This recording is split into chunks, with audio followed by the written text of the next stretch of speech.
is collaborating on the job. Translation, you may be part of a team, but you may not necessarily be a team player. Inspiration coach Shannon McKain is here to take us to the next level. Welcome. Thanks, Gina. Isn't being a team player kind of self-explanatory? I don't think so at all. It's not as simple as just being a nice person or showing up and giving everybody a high five on the job.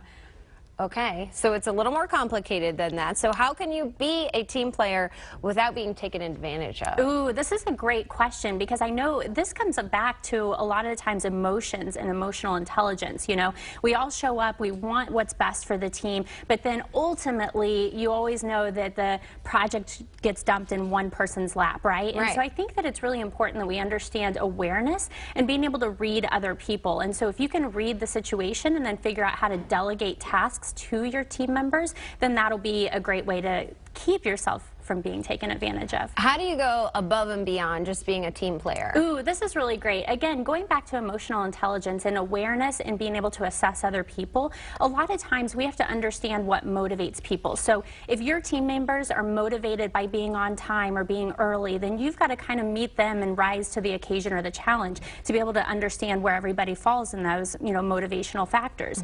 Another thing too, especially when you're looking at the big picture and understanding what the overall goal is, that you know where your specific role fits into that, and that you go above and beyond in just your role, not trying to care about being a team player. I mean, how does it actually help your career? Yeah, so I think in a lot of different areas, depending on your industry or depending on your role, you know, it's definitely different if you're a salesperson and you're out there to just meet your numbers versus if you're a receptionist or you're in marketing, whatever the case is.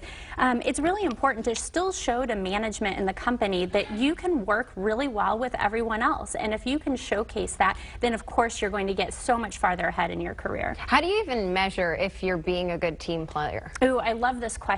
So a lot of times it comes back to the metrics and again seeing the overall picture.